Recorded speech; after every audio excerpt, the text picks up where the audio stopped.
오늘은 창세기 강의 12번째 시간입니다. 이제 10월 1일부터 8일까지 제가 우즈벡 사역이 이제 예정되어 있는데요. 그 전까지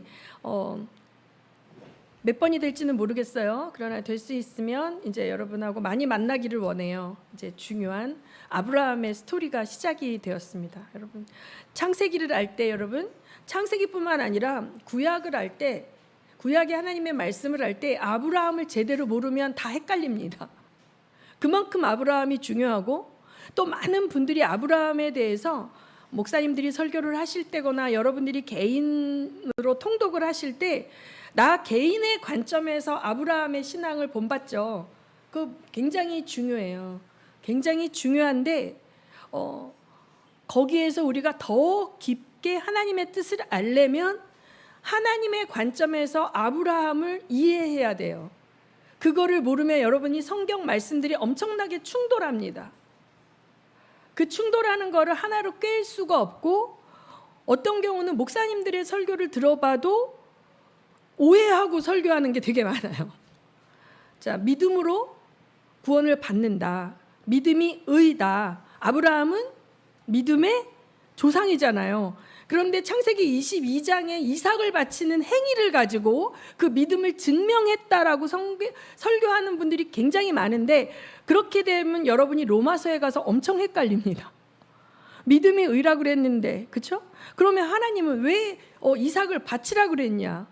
이런 것들이 여러분에게 퀘스천으로 남는데, 너무 따지지 말고 그냥 덮어놓고 믿으면 돼, 막 이렇게 많은 분들이 얘기했지만 하나님은 그런 분이 아니에요, 사실은. 그래서 이 모든 꼬임이 어디서 왔냐? 아브라함을 오해했기 때문이에요. 그래서 여러분이 아브라함을 잘 알면 구약의 반은 이해하는 거나 마찬가지예요. 구약, 심지어 초대교회 때 이단들이요, 구약의 하나님과 신약의 하나님은 다른 하나님이다, 이런 이단도 있었어요. 왜냐하면 구약의 하나님 맨날 화내고 맨날 심판하고 진노하시는데, 신약의 하나님은 아들을 주셨다. 이 하나님과 이 하나님 매칭이 안 되니까 이 신은 다른 신이다. 그래서 예수를 준 신은 구약의 여호와가 아니다, 막 이런 이단까지 나왔거든요. 그리고 우리 안에 불편한 하나님의 진노와 분노를 받아들이기 힘들어서 그 하나님의 그 속성은 그냥 하나님은 한번 건드리면 성질이 되게 무서운 하나님이야, 이렇게 하고 덮어놓고, 그러나 사랑의 하나님이야 그러면 그게 떠오르면 아니야, 사랑의 하나님이야, 이렇게 우기지 마시고 진짜 하나님이 화내시는 게 왜 사랑인지를 알아야 돼요. 하나님이 벌이라고 그러는 게 왜 사랑인지 모르면 하나님에 대한 통합적인 이해가 여러분이 안 되죠. 여러분은 충분히 이해하실 줄 믿고 아브라함의 스토리를 들어갈 때 여러분이 잘 따라오시기를 바랍니다. 아멘. 아멘. 우리 서진교회들은 통독을 많이 했잖아요. 요즘은 좀 안 하지만 옛날에 바이블 타임으로 통독을 하는 것이 엄청 중요합니다. 제가 어떤 경우 몽골이나 또 이렇게 중앙아시아나 가서 보면 이 구약 신학 강의를 하는데 구약의 스토리를 몰라요. 신학 강의라는 거는 이렇게 한 알 한 알의 진주를 깨어서 목걸이를 만들어주는 거예요. 하나 분리되어서 여러분 안에서 통합적으로 연결이 안 돼 있는 것들을 구슬을 깨워주는 건데, 구슬을 몰라. 그러면 그 강의를 모르고 그냥 앉아있어요, 그분들이. 근데 모르고 앉아있어도 그들이 잘 앉아있어요. 엄청나게 인내심이 강하더라고요. 근데 여러분은 그러시면 안 됩니다. 적어도 여러분들은 절대 그러시면 안 됩니다. 자, 우리 제목이 뭘까요? 시작. 아브라함을 부르신 하나님의 뜻. 하나님의 뜻이에요.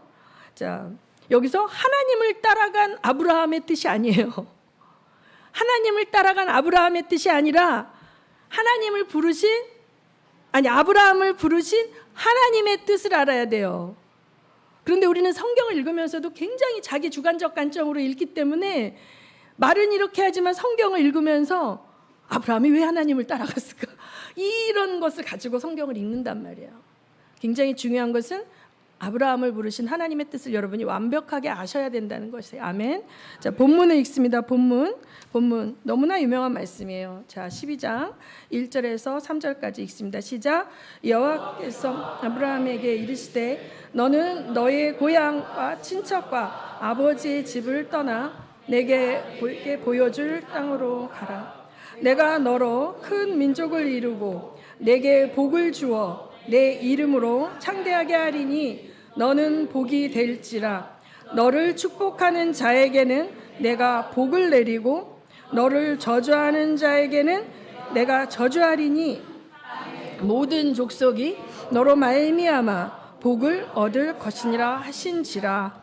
아멘. 자, 여러분 이 말씀을 보고 딱 여러분이 하나님을 따라간 아브라함의 관점에서 보시면 아브라함이 하나님 왜 따라갔을 것 같아요? 복 받으라고 따라갔죠. 그죠? 하나님이 이렇게 말씀하셨는데 아브라함 왜 따라갔어요? 복 받으려고 따라간 거예요. 그런데 하나님도 아브라함을 부르셨는데 복 주려고 부르셨겠죠? 그런데 복 주려는 것만이 다가 아니라는 것이죠. 하나님의 뜻은. 그리고 아브라함이 생각하는 복과 하나님이 생각하는 복이 다르다는 데서 문제가 생기는 것입니다. 우리의 문제도 거기서 오는 거예요. 우리가 하나님을 열심히 믿고 신앙생활 잘하다가 왜 이러지? 하고 더 이상 멈추게 되는 이유는 내가 생각했던 복과 하나님이 나에게 주시려는 복이 달라요. 그것을 이해하지 못하면 하나님에 대한 신뢰가 깨집니다. 심지어 목사님들도 그래요. 저한테 이제 어떤 산기도에서 만난 이제 그 목사님이에요. 그 큰 교회 부서 사역을 하시는 목사님인데 그 부서 사역을 돕는 권사님이 엄청나게 정말 헌신도 잘하시고 봉사도 잘하시고 그러시는 분인데 암이 걸리신 거예요. 하나님이 왜 그러셨을까요? 이렇게 퀘스천을 하면서 목사임에도 불구하고 하나님을 섬기고 하나님을 사랑하며 묻지도 따지지도 말고 복만 주는 게 당연하다는 하나님의 관점에서 한 걸음도 못 나가 있는 걸 보고 제가 깜짝 놀랐어요. 박사학위 공부하는 분이에요. 여러분 박사학위 공부한다 그게 퀘스천이 해결되는 거 아닙니다. 그래서 여러분이 굉장히 중요합니다. 이 아브라함을 이해할 때 개인적인 신앙의 문제의 롤 모델과 그 어떤 모범으로 따라가는 거 굉장히 중요하지만 더 중요한 것은 하나님 나라의 관점에서 하나님께서 아브라함을 언약의 파트너로 부르셨다라는 것을 이해하는 게 중요해요. 제가 지금 시리즈로 창세기 설교를 하고 있으면서 언약이라는 것에 대한 관점을 가지고 하나님의 파트너들을 여러 번 얘기했어요. 하나님은 오늘 우리 찬양 가운데 너무 감사하게 하나님 나라와 하나님의 임재와 그 영광을 축복하고 경배하는 그런 내용이 많았어요. 성경의 가장 커다란 주제는 하나님 나라를 통치하신다는 것이 가장 큰 주제거든요. 거기에서 하나님이 창조하신 게 나오고 그런데 거기에서 인간이 타락했는데 타락함으로 말미암아 하나님과의 관계에서 깨어지고 반역이 나오죠. 그 반역을 해결하기 위해서 여자의 후손이 등장해야 되고 구속사가 시작이 되는 거예요. 그러나 하나님의 뜻은 그거보다 훨씬 커요. 성경의 주제는 그 인간의 입장에서 죄를 해결하고 구속받는 그 이상, 그 다음, 그 뒤까지 나오는 게 성경이거든요.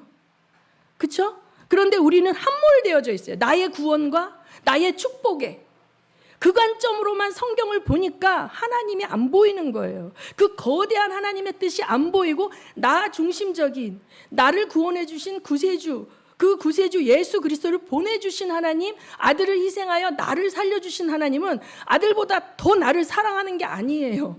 그런데 우리는 마치 예수를 내어주신 이가 무엇을 안 주시겠습니까? 그런 나는 예수로 산 존재잖아요. 피로 값주고 산 존재잖아요. 소중한 존재예요. 그런데 그 나도 하나님 뜻 안에서 통치받고 정렬되어야 된다는 사실을 놓치게 되는 것이에요. 아브라함을 볼 때 하나님은 왜 아브라함을 선택하셨을까요? 제가 지난번에 설교한 창세기 강해 11장에 보면 뭐가 나와요? 바벨탑을 쌓는 인류가 나오죠. 바벨탑을 쌓는 인류. 바벨탑은 어느 곳에서 쌓아졌어요? 시날 평지라 그랬죠. 시날 평지는 메소포타미아 지역이에요. 그 시날 평지에 거대한 제국을 이루고 다스리고 있었던 영웅이 있었으니 그 이름이 니므롯이에요. 세상에서 능력 있고 똑똑하고 수많은 사람들을 거느릴 수 있는 리더십을 가진 자를 하나님이 원했다면 니므롯을 거꾸로 뚫려서 하나님 쓰셨을 거예요. 근데 하나님 니므롯을 쓰시지 않았어요.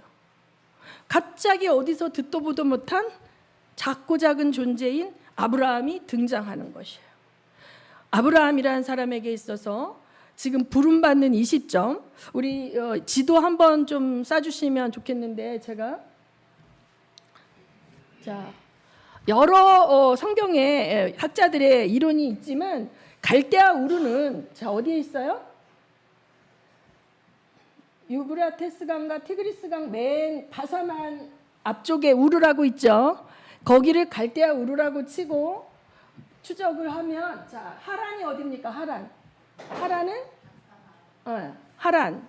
자, 그래서 원래 하나님께서 이 데라의 가문이 살고 있던 곳은 갈대아 우르 지역이었어요. 갈대아 우르 지역이었는데, 갈대아 우르 지역에서 데라, 여기 보면은 창세기 11장에 보면 데라의 족보가 나오고, 데라의 족보는 이러하니라. 데라는 아브라함과 나홀과 하란을 낳고 하란은 롯을 낳았습니다. 여기서 하란은 사람 이름 하란이에요.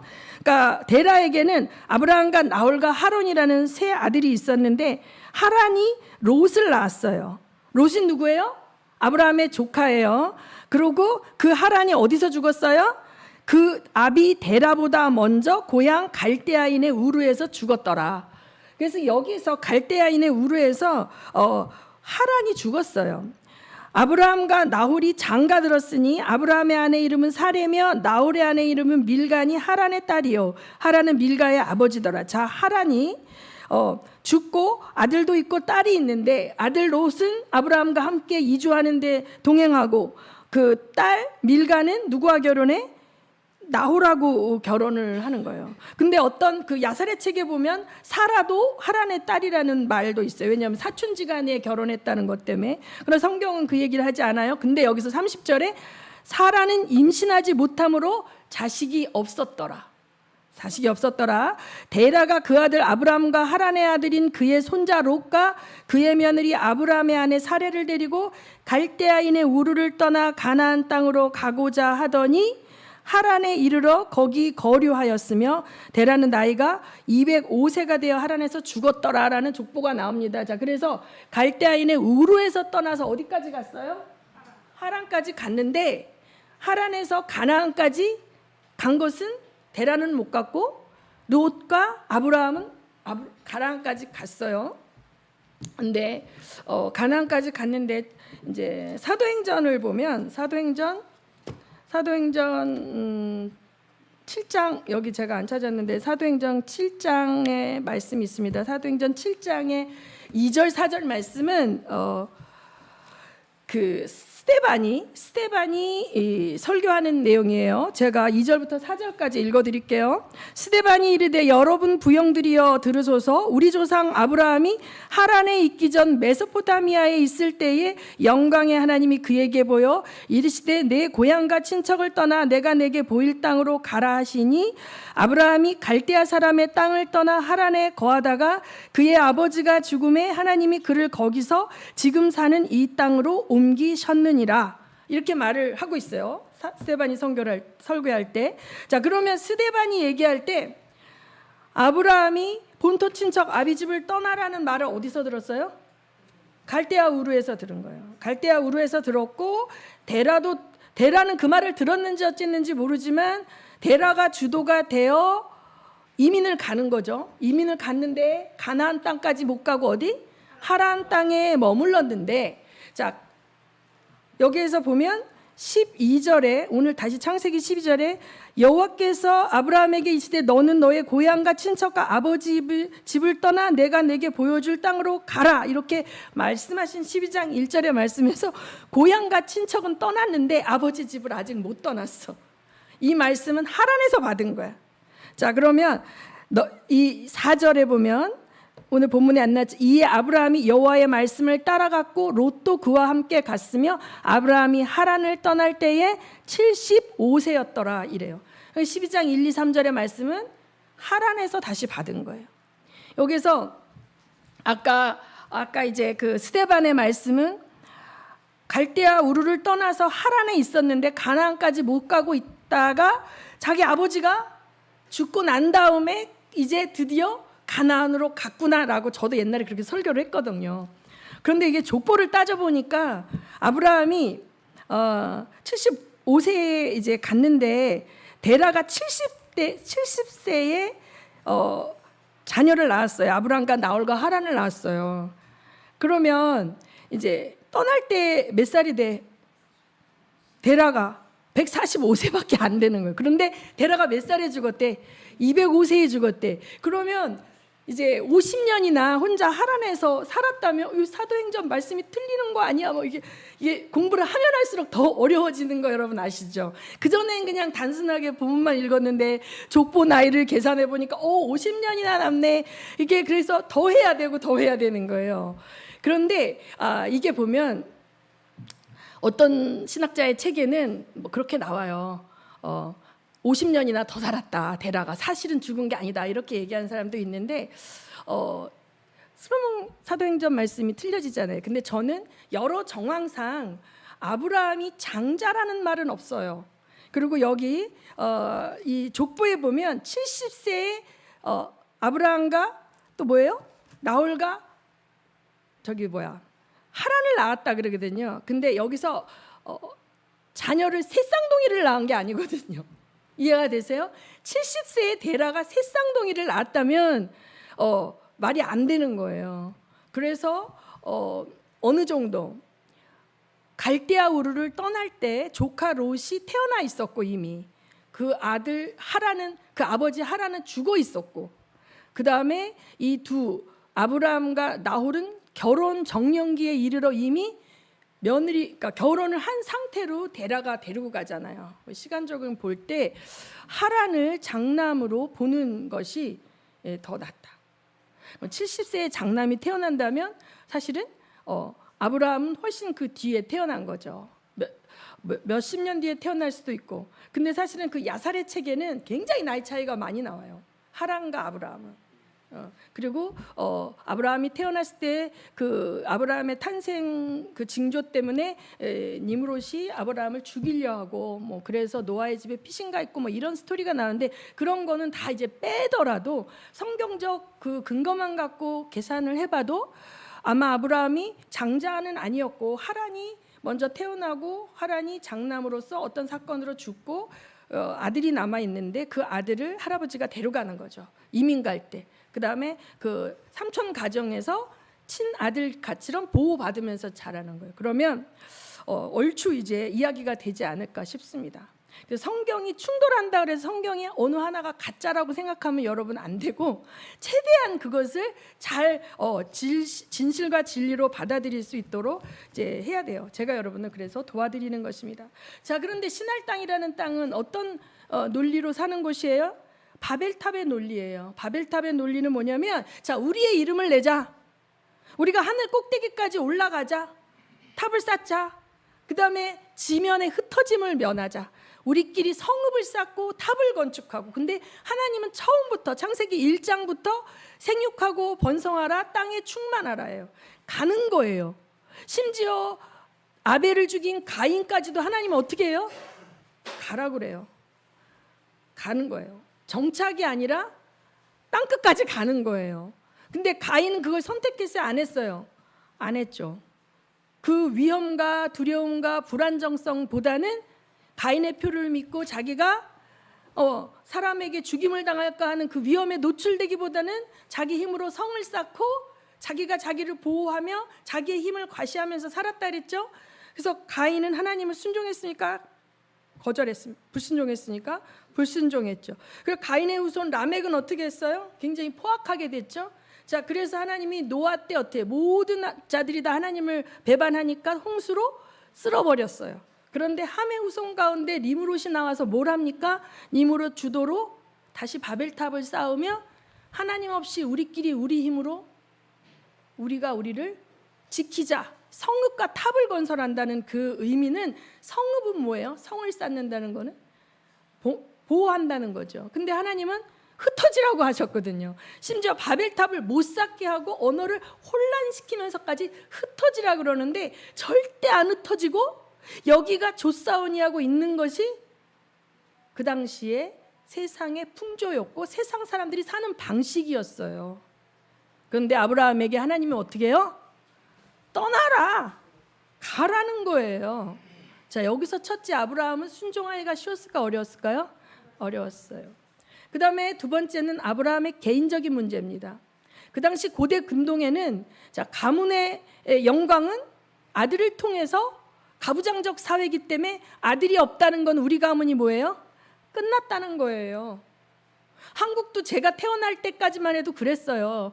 70년대, 80년대까지 아들을 낳을 때까지 낳는 거예요. 딸은 자식이 아니야. 7이고 8이고 9이고 아들이 나와야만 그 가문이 이어진다고 생각을 해요. 우리 한국은 결혼을 해도 제가 제 성을 갖고 있잖아요.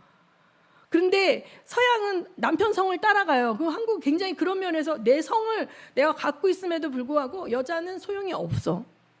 그런 가부장제적인 것이 굉장히 강화된 게 조선시대 유교가 들어오면서 더 강화됐습니다. 실상은. 근데 자, 이 당시에 아브라함의 개인적인 가장 큰 기도 제목은 뭐예요? 자식이에요. 자녀를 주십시오. 여기에 스토리 중에 그 수많은 내용 중에 다 생략하고 사라는 아이가 없었다고 나와요. 그게 그 가정의 가장 큰 이슈였어요. 자, 그런데 하나님이 재밌죠? 여러분, 하나님이요 재밌으세요. 우리의 가장 연약한 걸 갖고 딱 던지세요, 미끼를. 자, 너가 날 따라오면 어떡한대? 내가 너로 큰 민족이 되게 해준대잖아요. 자, 이게 자식이 없는 아브라함에게 있어서 민족이 되려면 어떻게 해? 후손이 나와야 되잖아요. 자, 가장 그럴듯한 어떤 딱 제안을 하시는 거죠. 여러분도 하나님 앞에 나올 때 자식 때문에 나온 분 있고, 아파서 병 때문에 나온 분 있고, 사업이 다 망하게 생겨갖고 사업 살려달라고 나온 분도 있어요. 그런데 그런 거 없이 정말 하나님 따라 나온 사람은 진짜 축복받은 건데, 우리는 다 너무 연약하기 때문에 우리의 그 아킬레스 건 고고, 마귀가 이것 때문에 나를 막 흔들고 있는 그거를 하나님이 해결해 주신다 그러면 할렐루야 하면서 주님을 따라오는 거예요. 그렇죠? 따라오죠? 예. 그래서 아브라함에게 준 내가 너로 큰 민족을 이루고 내게 복을 주어 내 이름을 창대하게 하리니 너는 복이 될지라, 이렇게 약속을 하신 거예요. 자, 하나님이 지금 바벨탑을 쌓는 인류들은 내 힘으로 탑을 쌓아, 열심히 쌓아. 그래서 어떻게? 내가 내 이름을 내는 거야. 내가 내 가문의 영광을 위해서 죽기 살기로 움직이면 내가 내 가문의 영광을 이루고 입신양명하고 부귀영화를 이루고 막 이런 가치관을 따라 사는데, 넌 거기서 나와. 너 거기서 나오면 내가 너의 이름을 창대하게 해줄게. 너 자식 없지? 내가 너 민족을 만들어줄게. 이렇게 딱 하시니까 아브라함이 그래? 이렇게 생각할 수 있었겠죠. 그래서 그리고 넌 복이 될지라, 이렇게 얘기해요. 아브라함 자체를 복을 만들어주겠다는 거예요. 그래서 또 3절에 보면 너를 축복하는 자를 내가 복을 내리고 너를 저주하는 자는 어떻게 한다? 내가 저주한다. 그럼 뭐예요? 하나님과 아브라함이 같은 편이 되는 거예요. 그 당시 고대 근동의 전쟁에 있어서 약자와 이방인은 언제 먹힐지, 언제 사라질지, 언제 공격받을지 모르는데 하나님이 아브라함을 저주하는 자를 저주하고 아브라함을 축복하는 자를 축복해 준대. 그러면 안전에 대한 보증수표를 딱 내가 대줄게. 너랑 나랑 같은 편 먹으면 너 내가 안전하게 지켜줘. 너 축복하는 자 내가 너 더 축복해 줄게. 이렇게 하니까 아브라함은 완벽한 사실은 약속을 받은 거예요. 이 아브라함 언약은. 그렇죠? 아브라함 입장에서 볼 때 자녀의 약속과 하나님과 임재 동행의 약속과 이 자체로 복을 준다는 거예요. 그래서 이게 아브라함은 따라간 거죠. 따라갔는데 사실 갈대아 우르에서 하란에서 머물고, 그 데라는 왜 하란에 머물렀을까요? 하란이라는 곳과 갈대아 우르는 언어가 같고 문화가 같아요. 그리고 달 있죠, 달. 달신을 숭배하는 지역이에요. 이 아람 지역, 지금 옛날에 지금 이제 아랍 족속이죠. 아람 지역은 초승달, 달신을 숭배하는 그런 지역이기 때문에 그 초승달 모양의 장식이 되게 많고요. 지금 여러분 아랍 국가들 가운데 국기 안에는 초승달이 있는 국기가 많아요. 그 지역 옛날부터 초승달 그 달신이라는 그 우상을 숭배하는 문화권이에요. 그러니까 데라는 우상 숭배자였거든요. 그러니까 데라는 일반적인 이민의 마음으로 사실은 간 거예요. 하란까지.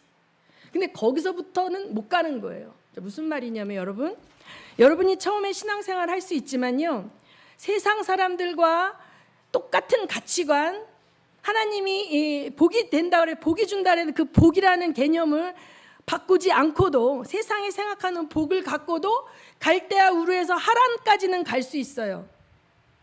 근데 여기서 하란에서 가나안까지 가려면 여러분이 버려야 돼. 달신을 숭배하던 우상 숭배의 가치관 버려야 되고, 내 안에 가장 욕망이 있는 내 그것을 버려야 돼. 주지 않아도 줄 줄로 믿고 가야 돼. 아직 하란을 떠날 때 그 씨의 약속이, 민족을 이룬다는 그 약속이 아브라함이 받았어요, 못 받았어요? 못 받았어요. 아직 아이가 없어요. 75살에 떠났지만 이삭이 언제 태어납니까? 100살이 되어서 태어나요. 가시적인 응답이 없어요. 가시적인 응답이 없어도 따라갈 수 있는 것은 믿음이죠. 그러나 응답 받고 가는 건 믿음이 아닙니다. 처음엔 하나님 응답 주세요. 그리고 따라오게 만드셔요. 가다 보면 응답이 안 와요. 근데 먼저 가야 되는 상황이 되면 데라는 하란에 머물 수밖에 없는 사람이고, 응답이 없어도 말씀 믿고 가나안까지 갈 수 있는 믿음의 수준을 하나님은 아브라함에게 요구하신 거예요. 여러분이 아브라함의 여정을 보면서 여러분의 신앙의 여정을 점검하셨으면 좋겠어요. 우리는 기도했는데 응답이 안 와. 하나님 날 버리셨나? 헷갈려. 내가 이렇게 뭔가 불순종을 했기 때문에 하나님 나 이제 더 이상 안 쓰시나 봐. 항상 왔다 갔다 하며 하나님과의 언약 관계를 신뢰하지 않는 거거든요. 아브라함은 가나안 갈 때 가시적인 걸 받지 못했어요. 가나안에 들어간 이후에도 여러 위기를 만납니다. 그럼에도 불구하고 하나님과의 관계를 놓치지 않는 아브라함을 여러분이 따라가셔야 돼요. 아멘. 네. 그래서 이 하나님의 생각하는 복이라는 것은요, 하나님 나라의 확장을 돕는 동역자가 되는 걸 말해요.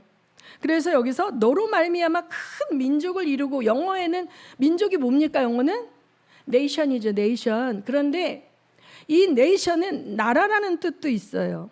그러니까 하나님은 아브라함 한 명을 보면서 아브라함으로 말미암아 아브라함 뒤에 뭐가 생겨요?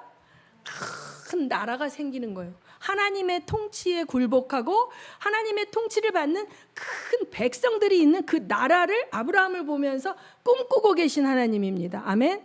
그 하나님에 대해 그 하나님, 그 다음에 그 나라를 태반으로 해서 씨가 잉태되어지고, 믿음의 씨가 잉태되어지고 거기서 탄생하는 거예요. 누가? 여인의 후손이. 창세기 3장 15절에 약속한 그 사단의 뱀의 머리를 박살낼 그 여인의 후손이 오는 태반이 되어지는 거예요. 아브라함이 이런 것까지는 모르고 따라갔겠지만 그 여정 가운데 하나씩 깨닫게 되어지는 인생이 아브라함의 인생이에요. 우리 창세기 18장 17절에서 19절 한번 읽어봅니다. 다 같이 시작.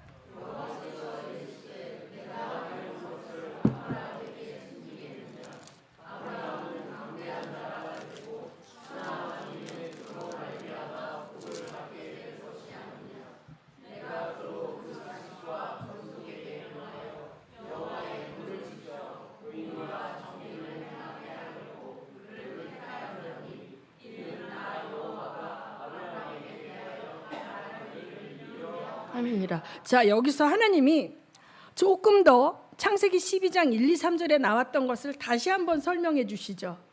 다시 한번 설명해 주시는데, 이 사건은 자, 소돔과 고모라를 멸망하러 가기 전에 천사들과 하나님의 방문을 아브라함이 받고 거기서 천사들 송아지를 잡아서 대접하고 그 천사들은 소돔으로 내려가고 하나님이 아브라함에게 말씀하신 내용이에요. 자, 소돔과 고모라를 여러분 잘 아는 50명부터 시작해서 하나님한테 막 10명까지 내려가는 그 멸망치 않도록 중보자로 가로막는 스토리 하기 전에 하나님께서 여호와의 뜻을 밝히시는데 18절에 아브라함은 어떻게 된다? 강대한 나라가 되고 그것이 끝이 아니라 천하 만민이 어떻게 해요? 그로 말미암아 복을 받는 거예요. 그러니까 하나님의 뜻은요, 복을 받고 힘을 얻으면 그거를 나 이렇게 힘센 자야 이렇게 과시하는 게 아니에요. 흘려보내서 그 복받은 나라가 다른 나라를 복받게 하고 복받은 사람이 다른 사람을 복받게 하고 그게 확장되어지고 통로가 되는 게 하나님의 특징이에요. 하나님의 복의 특징이에요. 그래서 하나님께서 말씀하신 거, 아브라함은 강대한 나라가 되는데 그 강대한 나라가 되게 하나님께서 하시는 목적은 뭐예요? 천하 만민이 복을 얻게 하기 위한 게 하나님의 뜻이에요, 여러분. 아멘. 이스라엘이 왜 넘어졌어요? 아, 우리는 선택받은 민족이야, 선민이야, 아브라함의 후손이야 하고 천하 만민이 복을 얻는 일에 관심이 없었어요. 우리도 예수 믿는데 아, 니네 안 믿는 것들 이런 게 아니라 안 믿는 자들을 향해 내가 복이 돼야 되는 것이 하나님의 뜻입니다. 이게 변하지 않는 하나님의 뜻이에요. 그 다음에 자, 자식과 권속에게 명하여 여호와의 도를 지켜 의와 공도를 행하게 하려고 그를 택하였대요. 자, 이미 택했어요. 여기서 또 구원과 율법이 헷갈리는 사람들은 율법을 지키고 의와 공도를 지켜야 합격 도장을 받아서 택함을 받는 줄 알아. 이게 카톨릭이죠. 죽을 때까지 자기가 구원받았는지 안 받았는지 모르는데 우리는 택함을 받은 거예요. 언약의 파트너로 택함을 받았어요. 그러면 택함을 받은 자가 해야 할 사명이 뭐예요? 여호와의 의와 공도를 지켜서 명령을 지키며 살아가는 거예요. 우리가 그렇게 살 때 하나님께서 역사하시고 복이 되는 거거든요. 자, 그래서 반드시 자식과 권속이에요. 나 하나가 아니에요. 가장 먼저 통로가 돼야 되는 게 어디입니까? 나와 내 가정인 거예요. 나와 내 가정이 여호와의 통치를 받고 하나님의 말씀의 다스림을 받고 하나님이 선이라고 한 것이 내가 선이고 하나님이 악이라고 한 것은 세상에서 그것이 아무리 추앙받는 거라도 그걸 버릴 수 있는 자가 하나님의 나라의 백성인 거죠. 하나님의 통치를 받는 게 하나님 나라잖아요. 자, 그래서 하나님은 아브라함 택한 이유는 뭐야? 너와 내 가정 안에서 내가 하나님 나라를 이룰 거야. 내가 네 가정 안에서 하나님 나라를 이룰 때 모든 세계가 너에게 임한 하나님 나라를 보고 그 하나님 나라의 백성으로 들어오는 것이 내 뜻이야. 천하 만민이 그 하나님 나라로 유입되는 것이 내 뜻이야. 이게 하나님 부른 뜻이거든요. 근데 우리는 그렇게 생각을 못 하잖아요. 못 하죠? 그래서 하나님께서 여러분 잘 보세요. 하나님이 어떻게 일하시는지. 아브라함에게 자식이 없었죠. 근데 자식이 언제 왔어요? 100세에 왔잖아요. 75세에 처음 들었다 쳐도 그 기간 동안에 아브라함은 엄청난 실수를 합니다. 자기 방식대로 자식을 얻어보겠다고 엄청난 실수를 하죠. 자, 그럴지라도 하나님이 아브라함 버리지 않죠. 왜? 하나님과 아브라함의 언약 관계 속에서 아브라함은 실수했을지라도 하나님을 배반한 적이 없어요.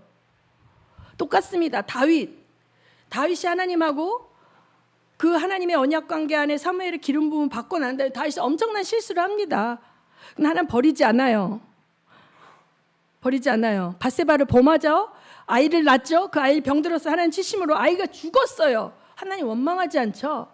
자, 내 앞에 펼쳐지는 인생의 희노애락과 하나님이 날 사랑하고 아니고의 여부가 흔들리지 않는 자, 그 자가 하나님의 언약에 신실한 자예요. 하나님에 대한 믿음이 있는 자예요. 여러분 생각해 보세요. 아브라함에게 처음에 끌어낼 때 아브라함에게서 가장 절절한 건 자식이었죠. 15장에 내 자식이 없습니다. 엘리에셀을 양자로 드리겠습니다. 네 몸에서 날 씨가 네 후속자가 될 거라 해서 씨바지 통해서 애까지 낳는데 걔가 아니래. 그러고 얻은 게 이삭인데 이삭을 죽이래. 여러분 이 하나님. 자, 그러니까 여러분 마지막까지 따라가는 거는요, 내가 하나님을 따라갈 때 그걸 얻으려고 따라갔던 거 있잖아요. 그것을 버릴 때 진짜 하나님을 얻어요, 여러분. 여러분이 하나님에 왜 왔습니까? 자식 때문에 왔습니까? 자식을 버릴 수 있을 때, 하나님께 맡기고 하나님을 붙들 때 그 자식도 살고 나도 살아요.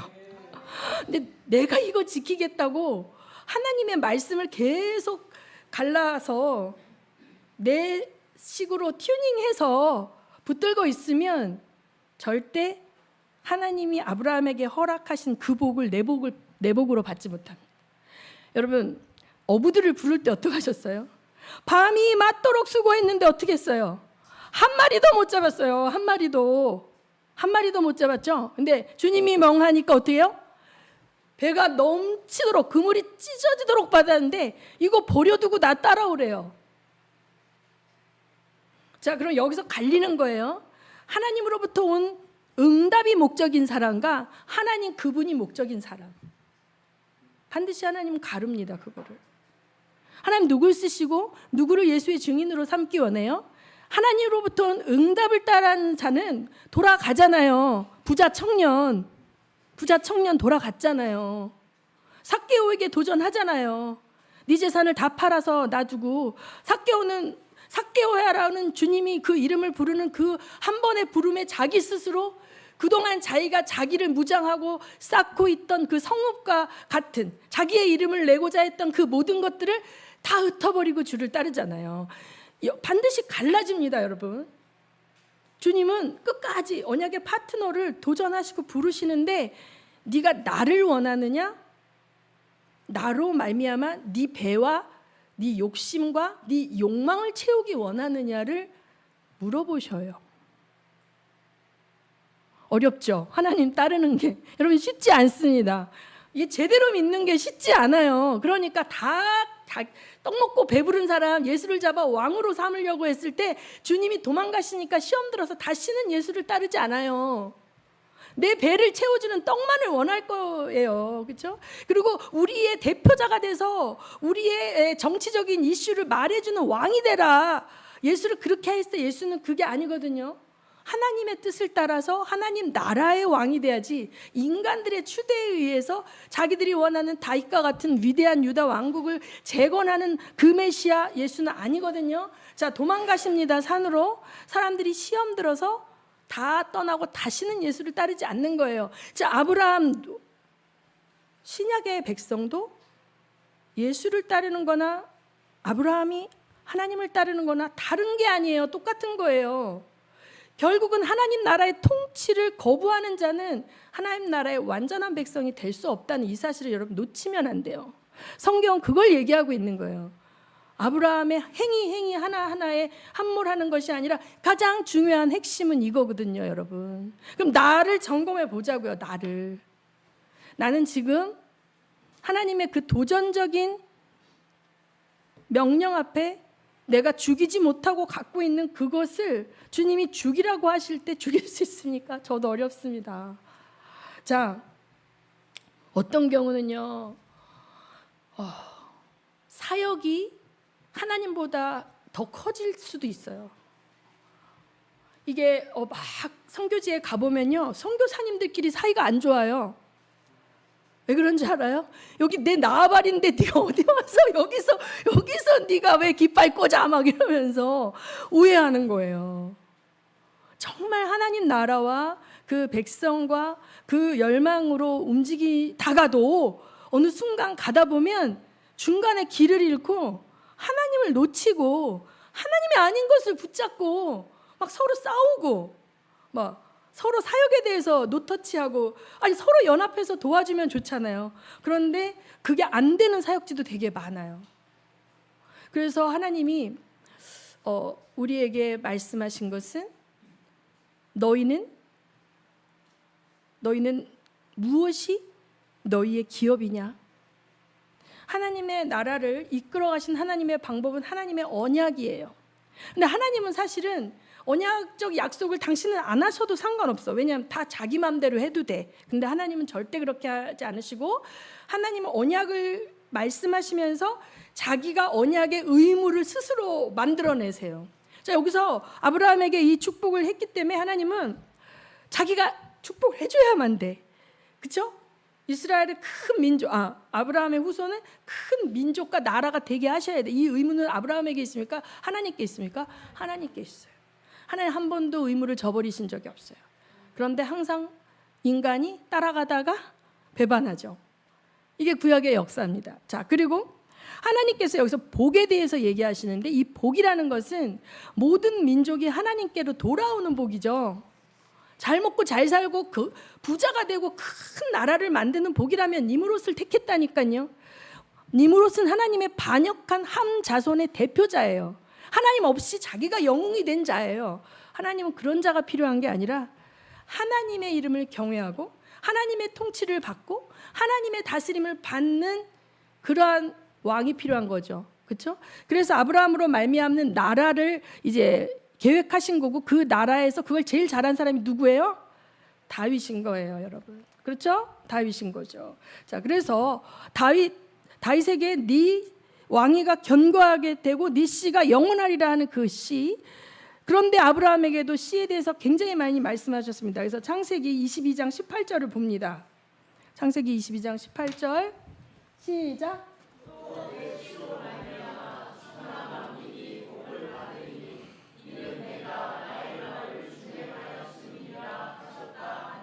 네, 자, 이 내 씨로 말미암아 천하 만민이 복을 받으리라. 26절 창세기 26장 4절 시작. 내 자손을 하늘의 별과 같이 번성하게 하며 이 모든 땅을 내 자손에게 주리니 내 자손으로 말미암아 천하 만민이 복을 받으리라. 창세기 28장 14절.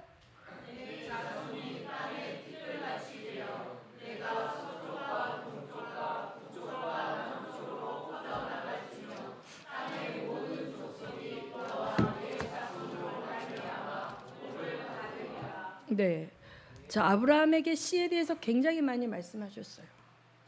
씨에 대해서. 이 씨는 결국 누굽니까? 예수 그리스도죠. 예수 그리스도. 자, 예수 그리스도께서 아브라함의 그 혈통적 그 민족을 따라 유다 민족의 다윗의 후손으로 오신 거예요. 그렇죠? 그래서 이 구약의 많은 사람들이 예수를 모르고 있어요. 구약만 믿고 있는 유대인들이 아직까지도. 그렇죠? 그러나 그들은 유일하신 하나님을 섬기고 있는 자들이 많거든요. 하나님을 사랑하기 때문에 율법을 지키는 사람도 많아요. 구원을 얻으려고 율법을 지키는 사람만 있는 것이 아니라 유대인 가운데 자기들이 선민의식이 있어. 선택받았어. 그런데 하나님을 사랑해. 그 유일하신 하나님이 우리 민족을 향하여 갖고 계신 그 언약의 신실하심을 통해서 그들이 어떠한 역사적 어려움을 당해도 하나님의 말씀을 지키면서 살려고 하는 유대인들에게 하나님이 어떤 복을 주시냐면 땅에 기름진 복을 주세요. 그런데 유대인이 예수를 모르기 때문에 하늘의 신령한 복을 못 누리는 거죠. 하나님의 언약의 파트너가 되고 그 메시아의 오시기를 예비하는 그 신령한 복에 영적인 파트너로 못 가지만 하나님께서 그들에게 육의 신령한 복을 많이 부어주신 거예요. 그렇죠? 야곱과 에서의 스토리에도 보면 에서가 장자권을 빼앗기고 엄청 분통하게 했을 때 영적인 그 상속자가 되고 언약의 파트너가 되는 그 영적인 신령한 복은 야곱에게 빼앗겼어요. 왜?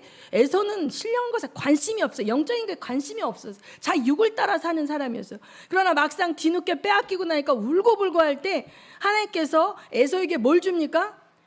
땅에 기름진 복을 허락하시는 거예요. 여러분, 자 에서의 후손 또 이스마엘, 지금 유전 돈 제일 많이, 전 세계의 오일머니 제일 많이 갖고 있는 나라 어디예요? 이스마엘과 에서의 후손들이잖아요. 그런데 그들에게 영적인 복이 없잖아요. 그렇죠? 그런데 하나님은요, 우리에게 영적인 복과 육적인 복을 다 주시기 원하는데 정말 육적인 복 때문에 영적인 복을 못 받으면 육적인 복을 제한하시고 영적인 복을 주는 게 축복인 줄 아십시오. 이 육적인 복만 너무 누려가지고 영적인 복에 관심도 없는 분들이 지금도 많습니다. 교회를 다니지만 자기들의 가문과 자기들의 재산과 자기들의 권력을 지키기 위해서 그걸 복비로 주는 하나님만을 찾는, 그걸 다 십자가에 못 박아라, 그걸 이삭을 번제단에 바쳐라, 이 명령을 도저히 못 따라가는 그러한 자들은 하늘의 신령한 복을, 하나님의 언약의 파트너가 돼서 그를 통해서 생명이 흘러가는 그 복을 누릴 수 없어요. 아멘. 그렇기 때문에 여러분이 두 가지 말씀을 제가 여러분에게 도전할 것이에요. 자, 이제 신명기 말씀을 볼게요. 신명기 말씀에 땅의 복에 대해서 얘기하는 거예요. 땅의 복, 신명기는 자, 가나안 땅을 가시적으로 저들에게 소유하게 하시고 그 땅을 하나님 나라의 모델 하우스로 주셨다 그랬잖아요. 그리고 그들에게 명하셨습니다. 어떻게 명하셨냐? 신명기 8장 1절 제가 먼저 읽습니다. 오늘 내가 오늘 명하는 모든 명령을 너희는 지켜 행하라. 그리하면 너희가 살고 번성하고 여호와께서 너희 조상들에게 맹세하신 땅에 들어가서 그것을 차지하리라. 네, 하나님.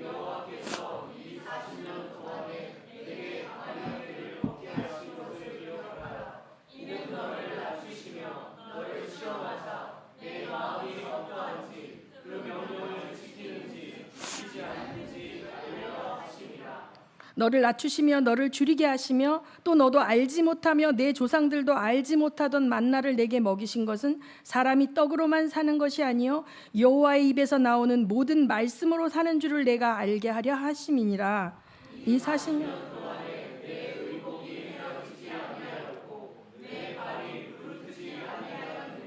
너는 사람이 그 아들을 징계함 같이 내 하나님 여호와께서 너를 징계하시는 줄 마음에 생각하고 내 하나님 여호와의 명령을 지켜 그의 길을 따라가며 그를 경외하시리라. 내 하나님 여호와께서 너를 아름다운 땅에 이르게 하시나니 그곳은 골짜기든지 산지든지 시내와 분천과 샘이 흐르고 밀과 보리의 소산 포도와 무화과와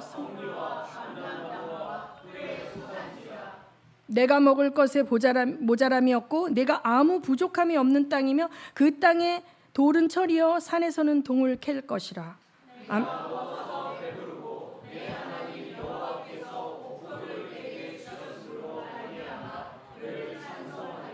자, 아멘.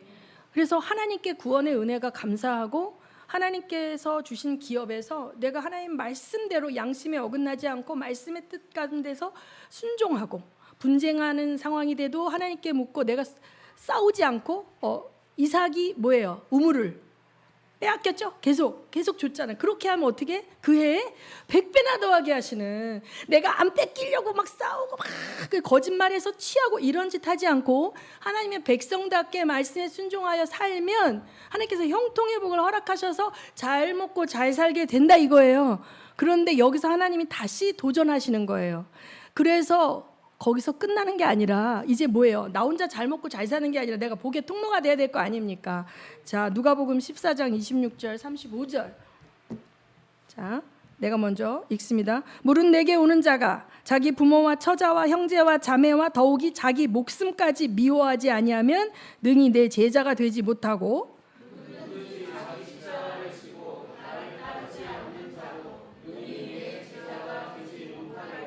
너희 중에 누가 망대를 세우고자 할진대 자기의 가진 것이 준공하기까지에 족할는지 먼저 앉아 그 비용을 계산하지 않겠느냐?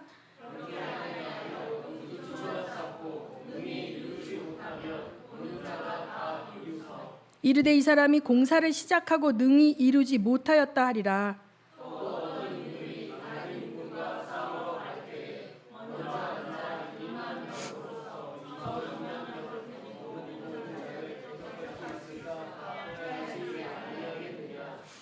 만일 못할 터이면 그가 아직 멀리 있을 때에 사신을 보내어 화친을 청할지니라.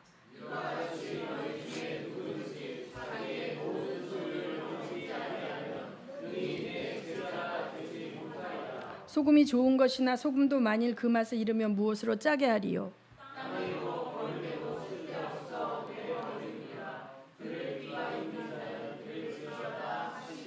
네, 이 말씀은 여러분 참 불편한 말씀이에요. 그렇죠?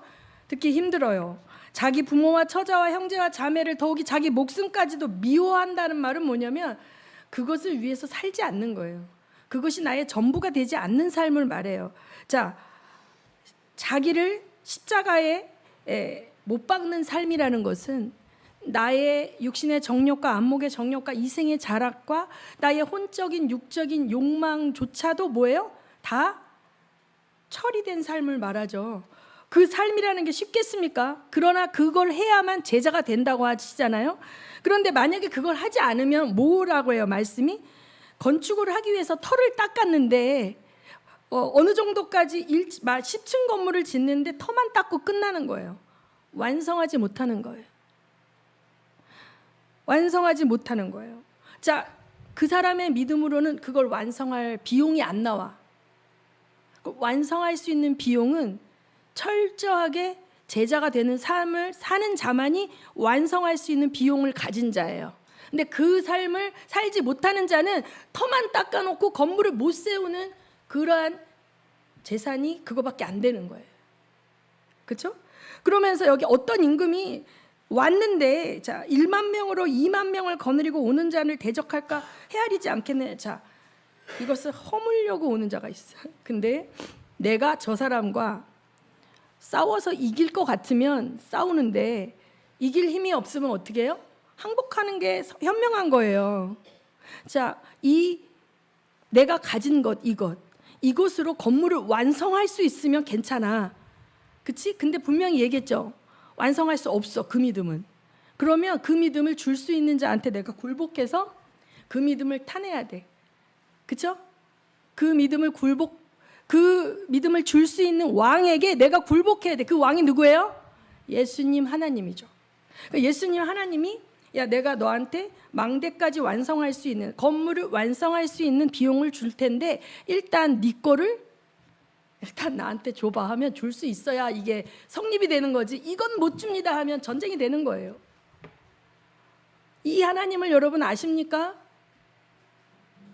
망대를 완성할 비용을 준비하는 것은 왕 앞에 철저하게 무력화돼서 나는 아무것도 없으니 항복하는 그 항복의 사건 속에서 그 비용을 누구로부터 받아요?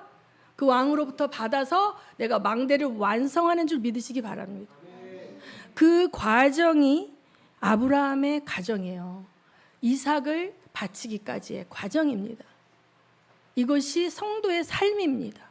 하나님의 초청장을 받았다는 것은 여기까지 가야 완성되는 것이죠. 여기까지 가야 망대를 짓는 거예요. 이걸 안 하면 망대를 짓다 말고요. 짓다 만 게 엄청난 흉물이에요. 건물이.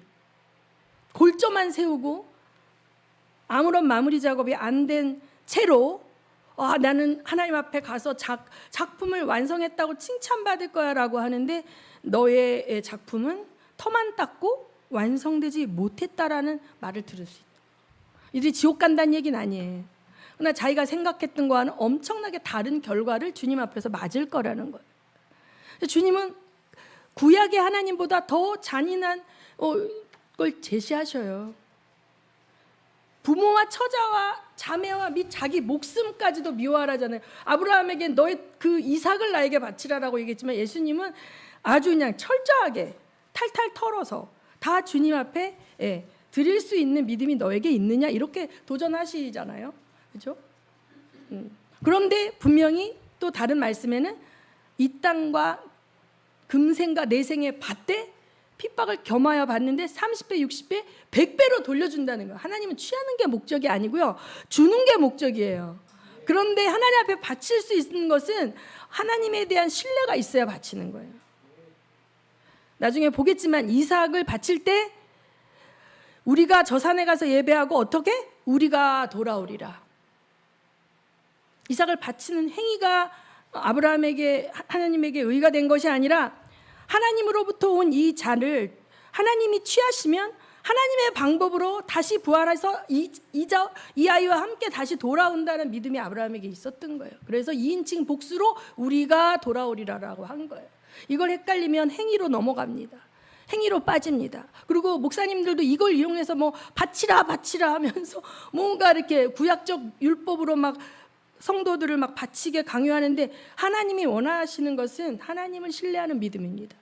그를 왕으로 그 왕의 통치를 전적으로 신뢰하고 내 것이 다 털리는 것 같은 상황이라도 주님이 지켜주신다라는 믿음으로 순종하며 따라가는 여러분 되시기를 예수 그리스도의 이름으로 축원합니다. 기도하시겠습니다. 이 시간에 우리 기도할 때 하나님께서는 우리에게 땅의 기름진 복과 하늘의 신령한 복을 주시기 원하며 우리를 통해서 땅끝까지 복음이 전파되기를 원하며 하나님 나라가 편만케 되기를, 이 지구상에 완전하게 편만하게 펼쳐지고 복음을 듣지 못한 나라가 한 나라도 없기를 원하시는데, 그 과정에 있는 통로인 나를 통해서 우리 가정에 하나님 나라가 임하게 도와주시옵소서. 나를 통해서 나를 만나는 모든 자들이 하나님의 통치와 사랑을 경험하게 하여 주시옵소서. 그러기 위하여는 내가 가진 비용을 계산하게 하시고 왕 대신 예수 앞에 엎드려 그 망대를 완성할 수 있는 믿음을 구하기를 위해서 기도하시겠습니다. 통성으로 기도합니다.